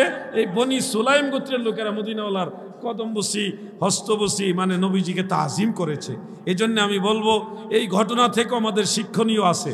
কি শিক্ষণীয়? যে আমাদের ধর্মের লোকও যদি না হয়, ভিন্ন ধর্মের লোকদের সাথেও খারাপ ব্যবহার করা যাবে না। ভালোবাসা দিয়ে তাদেরকে ইসলামের মাহাত্ম্য বোঝাতে হবে, ইসলামের সৌন্দর্য তাদেরকে বোঝাতে হবে। দ্বিতীয়ত, কোনো মুসলমান ভাই যদি অর্থনৈতিকভাবে দুর্বল হয় বা কোনো নৌ মুসলিম থাকে, তাদেরকে আমরা সহযোগিতা করতে হবে, সাহায্য করতে হবে। যদি আমরা দান করি তাহলে এর পাল্টা দান বা আমাদের সাহায্য দয়া করবে কে? বলেন না কে? একটা উট দান করেছে দুনিয়ায়, আল্লাহ তাকে এমন উট দিবে, সেই উট দিয়ে বিজলির গতিতে পুলসেরাত পার হয়ে জান্নাতে যাবে। সুবহানাল্লাহ বলে। এই জন্য যার যার তৌফিক অনুযায়ী আপনারা মসজিদ, মাদ্রাসা, ইয়াতিমখানায়, অসহায় যে কোনো দান করার মতো উপযুক্ত জায়গা আপনারা দান করবেন। আমি কোনো কালেকশন করব না আপনাদের সামনে আজকে, আমি সত্যিকার অর্থে আপনাদেরকে আমল করার জন্য এটা বলছি, আপনাদের সবাইকে বলছি। আমি নিজেও চেষ্টা করি, আপনারাও আমল করার চেষ্টা করবেন। এক্ষেত্রে আমরা সবাই একেবারেই শতভাগ পারবো না, যে যতটুকু তৌফিক রাখেন সামর্থ্য অনুযায়ী যার যার ডানে বামে যতটুকু সম্ভব আপনারা দান করবেন। বলেন ইনশাআল্লাহ, সবাই বলেন ইনশাআল্লাহ। এই সাদ্দর দিয়ে মুখটা বলেন ইনশাআল্লাহ। আল্লাহ সবাইকে তৌফিক দেন, বলেন আমিন। ভাই আমার, রাত্র 12টার অধিক হয়ে গেছে। আপনারা যে মহব্বত দিয়ে আপনারা কথা শুনেছেন, আমি এটা নিয়ে নিঃসন্দেহে আনন্দ অনুভব করছি, বিস্মিত হয়েছি যে আপনাদের মধ্যে যে মহব্বত আছে। তবে আলোচনা শুনছেন ভালো কথা, আপনারা কিন্তু এগুলো আমল করতে হবে। যতগুলি কথা বলছে আমল করবেন, আমল না করলে এই মাহফিলও বৃথা, আমার আশাও বৃথা, এই সব কিছু বৃথা। কিন্তু আপনারা যদি আমল করেন তাহলে সবগুলি নূরে নূর, নূরুন আলা নূর হবে। সব কিছু দিয়ে একটা আল্লাহর রহমত বরকত পাবেন, দুনিয়া আখিরাতের নাজাতের একটা উসিলা হবে। আল্লাহ যেন আমাদের সব কিছু দয়া করে কবুল করেন, বলেন আমিন। ফিতনার যুগ। যুবক ভাইরা, আমি এখানে এসে অনেক যুবকদের দেখলাম, কয়েকজন হাফেজ সাহেবকেও দেখলাম, আলহামদুলিল্লাহ তাদের ভালো লাগছে। এই যুবকগুলির আসা, দেখা, বসা, রিসিপশন বা তারা যে আমাকে মেহমানদারি করেছে, যে আন্তরিকতা দেখিয়েছে, আমি তাদের আচরণে আমি খুব খুশি হয়েছি। কিন্তু আমার একটা অনুরোধ আপনারা রাখবেন, এই অনুরোধটা মূলত আমার না, এটা আল্লাহ এবং আল্লাহ রসুলের আদেশ। সেটা হলো যে আপনারা 5 ওয়াক্ত নামাজ ছেড়ে দিবেন না। যুবকরা শোনো, অনেক হাফেজ সাহেব আছে মাদ্রাসায় থাকতে নামাজ পড়ে, বাড়িতে গেলে নামাজ পড়ে না। নামাজটা কি মাদ্রাসার জন্য না আল্লাহর জন্য? আল্লাহর জন্য নামাজ হইলে মাদ্রাসাতেও পড়তে হবে, বাড়িতেও পড়তে হবে, সব জায়গায় নামাজ পড়তে হবে। আর যারা মাদ্রাসাতেও পড়েন না, মাদ্রাসা তো জানই না, মসজিদও যান না, তা আপনারা তো কোনোটাতেই নাই, তাহলে আপনারা তো আরো বড় বিপদে পড়বেন।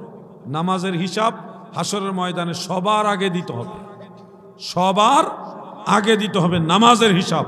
নামাজ এমন একটা ইবাদত যেটা আল্লাহর রসুল সাল্লাল্লাহু আলাইহি সাল্লাম কখনোই, ফরজ তো দূরের কথা, নফল নামাজ পড়তে পড়তে নবীজির কদম মুবারক ফুলে যাইত।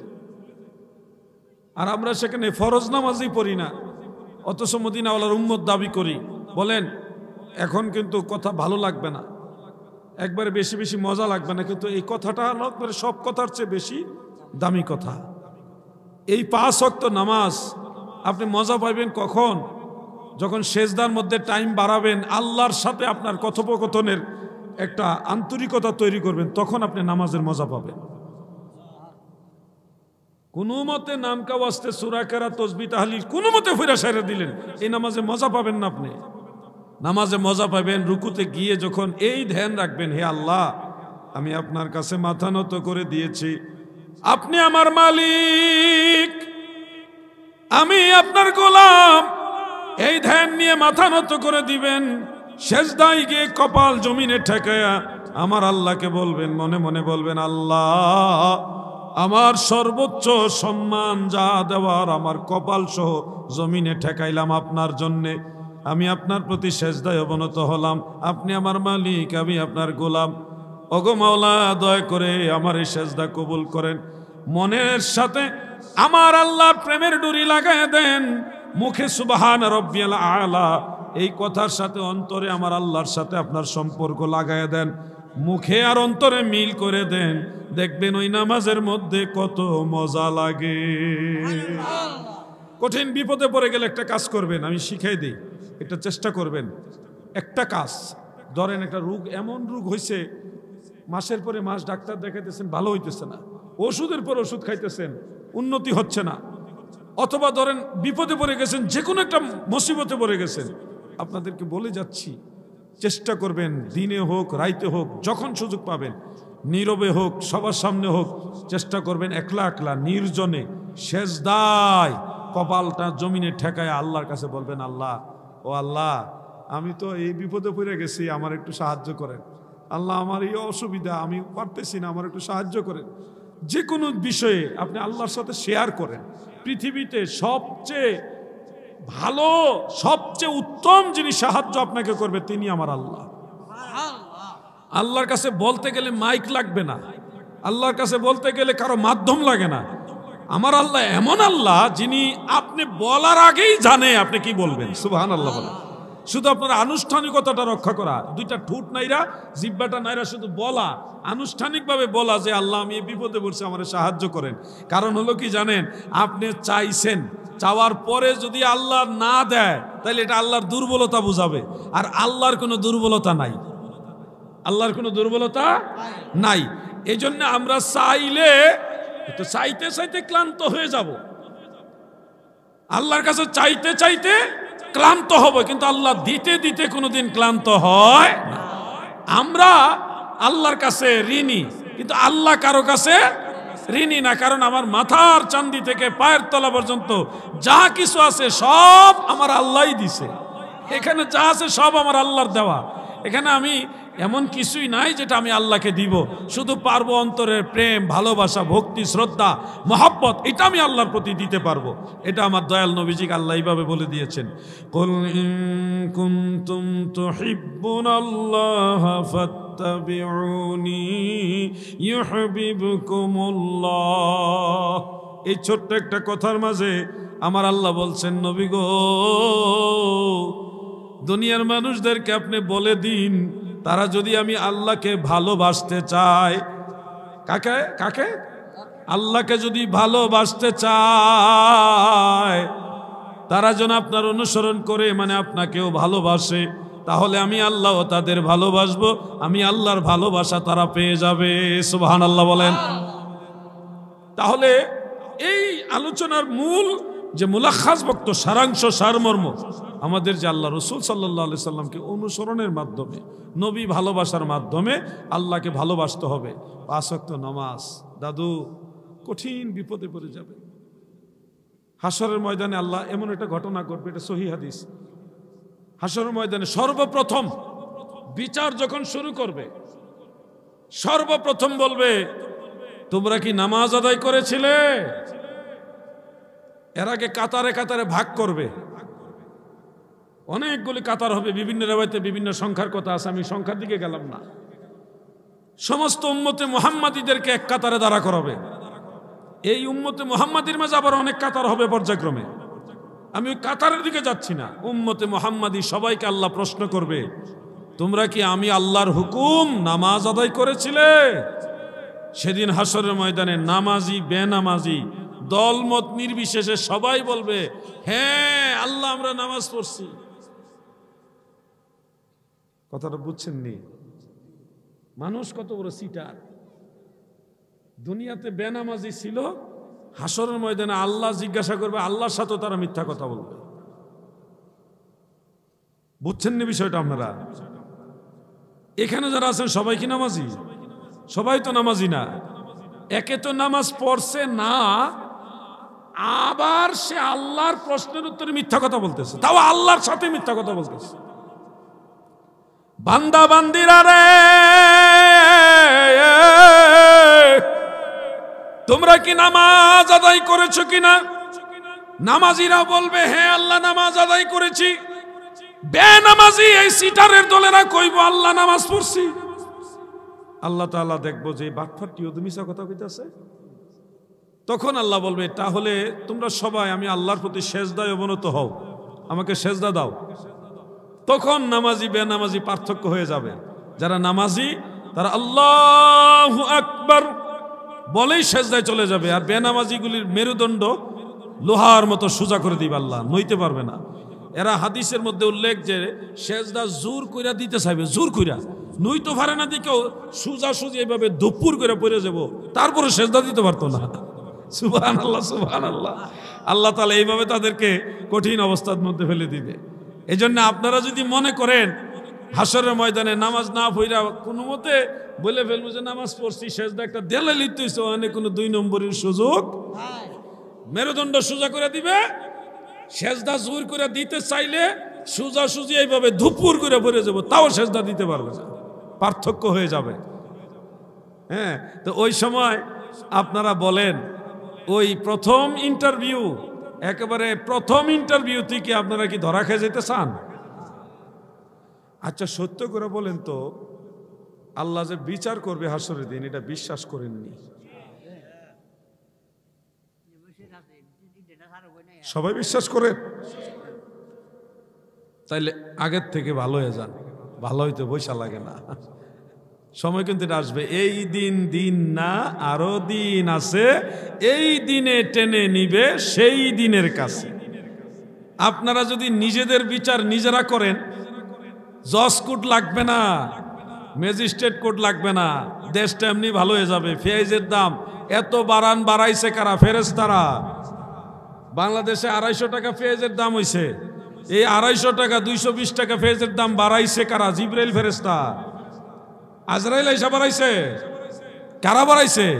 এই মানবরূপী 2 নম্বর দাজ্জাল যেগুলি, এগুলি বাড়াইছে। অতএব আপনারা যদি ভালো হয়ে যান তাইলে হাসর সহজ হয়ে যাবে। আর আপনারা যদি মনে করেন না দুনিয়ার 2টা টাকা, ভাই যারা হারাম পথে টাকা রোজগার করে তারা কেউ সুখে নাই।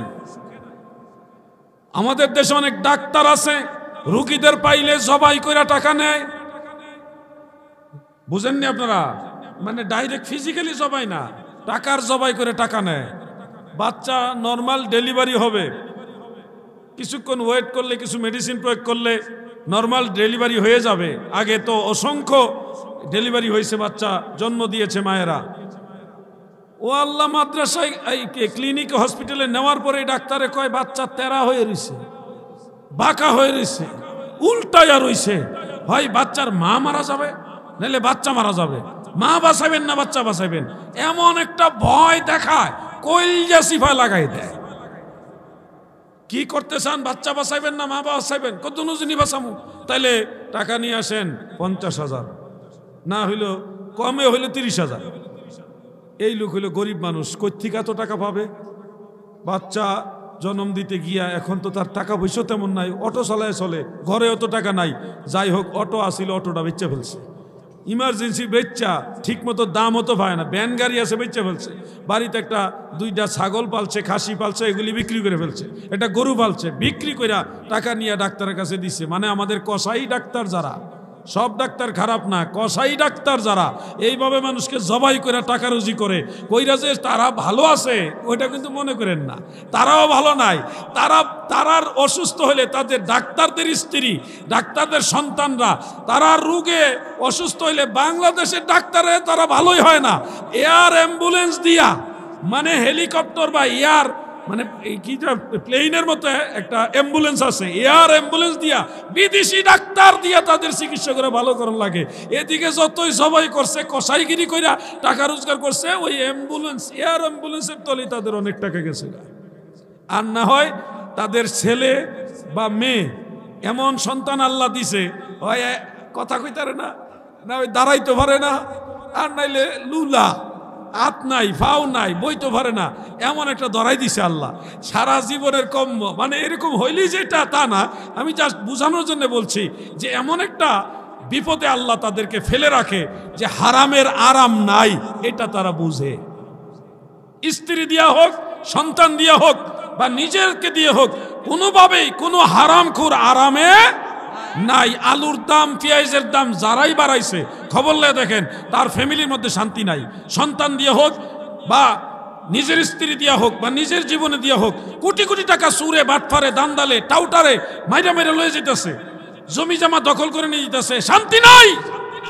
কিন্তু হালাল যে খায়, 5 ওয়াক্ত নামাজ পড়ে, কারো হক নষ্ট করে না, সত্য কথা বলে, ভ্যান চালায়, 5 ওয়াক্ত নামাজ পড়ে, রিক্সা চালায়, কৃষক 5 ওয়াক্ত নামাজ পড়ে আল্লাহ বিল্লাহ করে, কারো হক নষ্ট করে না। সে হয়তো টেবিল ভর্তি খাবার পায় না, সে আলু ভর্তা দিয়ে ডাইল দিয়া সামান্য একটা তরকারি সবজি দিয়া ভাত খায়, কিন্তু এশার নামাজের পরে শান্তির ঘুম আসে। কোটি কোটি টাকার মালিক টাকার বিছানার উপরে ঘুমায়, হসপিটালের মালিক, বড় ফ্যাক্টরির মালিক, ইন্ডাস্ট্রির মালিক, টাকার অভাব নাই, কত টাকার মালিক সে নিজেও জানে না।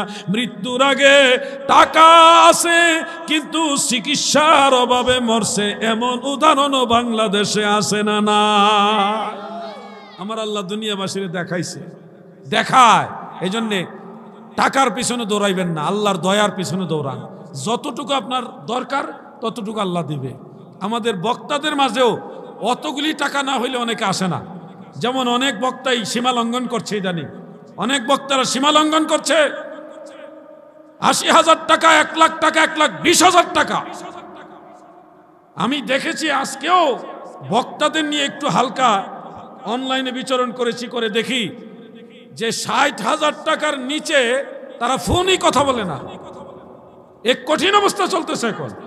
তাও তারা ভালো আলেম হলে একটা কথা ছিল, তারা হলো আজান ভালো দিতে পারে, ওয়াজের ভিতরে আজান ভালো দিতে পারে, তারা কিছু গান পারে, তারা কিছু রসিকতা করতে পারে, মানুষকে একটু হাস্যরস মনোরঞ্জন দিতে পারে।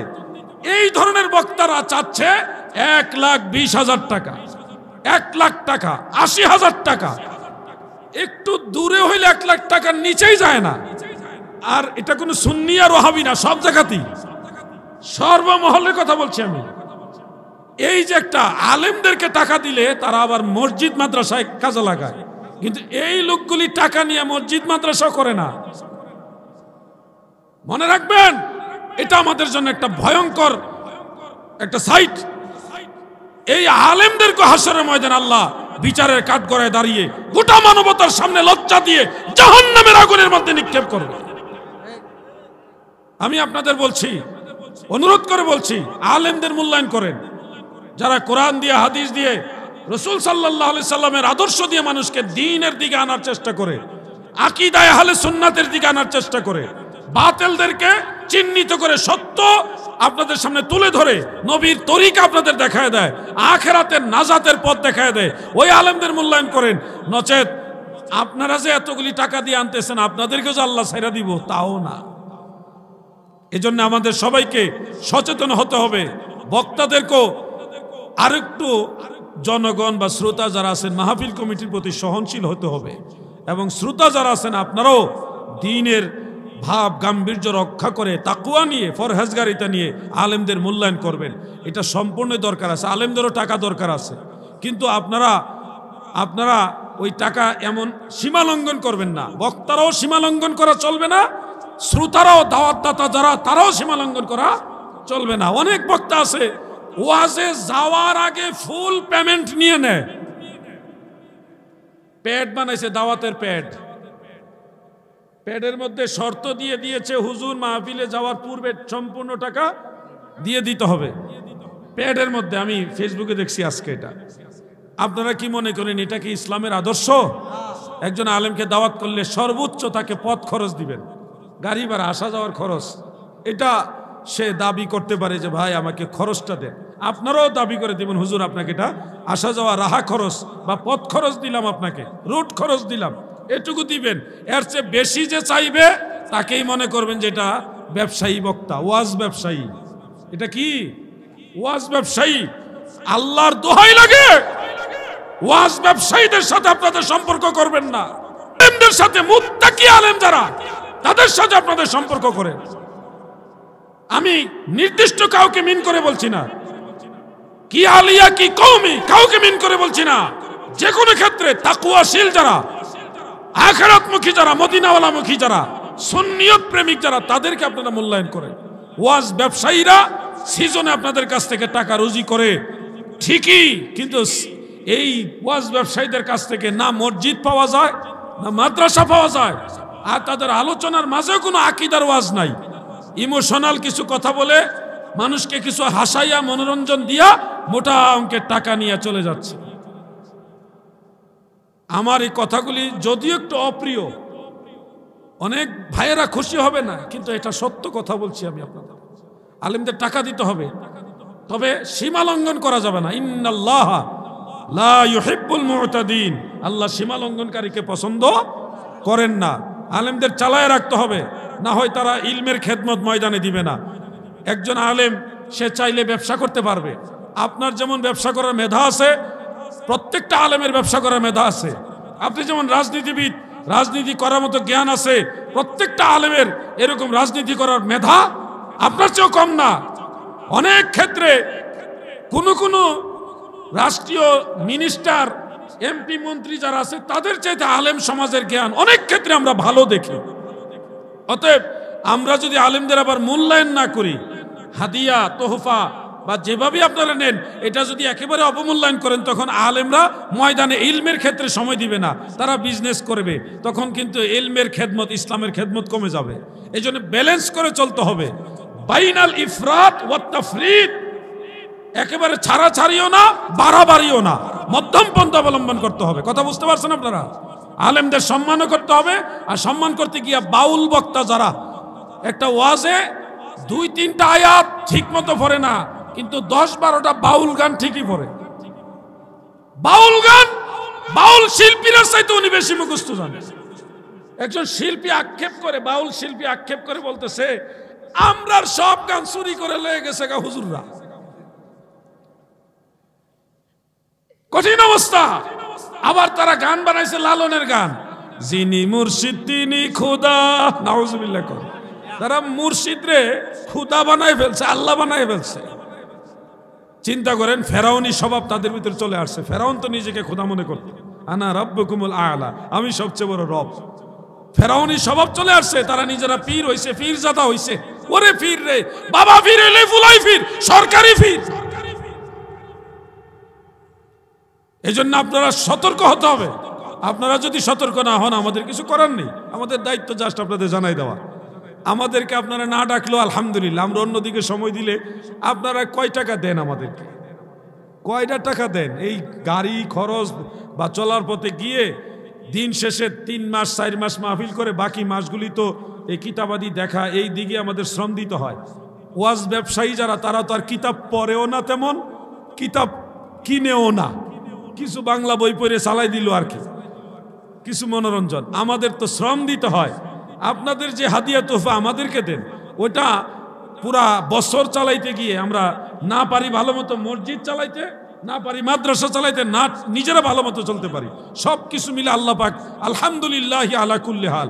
কিন্তু আমাদের চাইতে ওই বাউল বক্তারা, কিচ্ছা কাহিনী বলার বক্তা যারা, হাস্যরস মানে মনোরঞ্জন দেওয়ার বক্তা যারা, ওয়াজের ভিতরে আজান দেওয়ার না বক্তা যারা, আজান দেওয়া নাজায়েজ না, ওয়াজ আজান দেওয়া নাজায়েজ না, আমি জাস্ট বোঝানোর জন্য বলছি। ওয়াজের ভিতরে আজান দেওয়ার না বক্তা যারা, তাদের যে টাকা আপনারা দেন, তারা কয়টা মাদ্রাসা করে, কয়টা ইসলামের খেদমতে তাদের অবদান রেখেছে, এগুলি আপনাদের খেয়াল রাখতে হবে।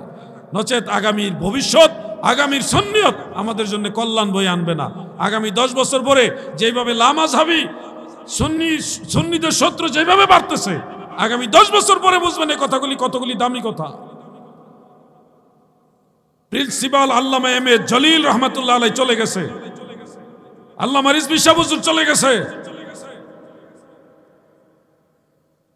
শেরে বাংলা আল্লামা আজিজুল হক সাহেব চলে গেছেন, আল্লামা নঈমি, আল্লামা হাশিমি চলে গেছেন, পর্দা করে ফেলেছেন। ময়দানে ওরকম সাব্যস্ত আলেম আগের মতো খুব কম। তাদেরকে মূল্যায়ন করেন, না হয় আগামীর সুন্নিয়ত শঙ্কিত অবস্থায় আসবে। আমাদের পরবর্তী প্রজন্ম একটা কঠিন ভবিষ্যতের সম্মুখীন হবে। আপনাদের দায়িত্ব আছে বিদায় আমি এই কথাগুলি চাপ দিয়ে বললাম। আলেমদের মূল্যায়ন করতে হবে, তাদেরকে সম্মানও দিতে হবে, তবে সীমা লঙ্ঘনকারীদের সাথে সম্পর্ক রাখা যাবে না। আজকে আর আলোচনার সামনে নিলাম না। আমি দাদু যতগুলি দরকারি কথা বলার চেষ্টা করছি, আপনাদের আমার সবার জীবনে কথাগুলি দরকার, এই জন্য কথাগুলি বলার চেষ্টা করছি। রাত্র 12:30টার উপরে বাজে, আমি 12টায় মাহফিল শেষ করার নিয়ত ছিল, তো 12:30টার উপরে বেজে গেছে, যার কারণে আর সামনে যাচ্ছি না। আর এটা তো প্রশ্নোত্তর মাহফিলও না, এই জন্য প্রশ্নোত্তর পর্বও যাচ্ছি না। আসেন, মিলাদের আগে বলবেন না পরে বলবেন? আচ্ছা, তাহলে ঠিক আছে, মাহফিলে সামান্য একটু কথা আছে, আমাদের উপস্থাপক মহোদয় কথা বলবেন।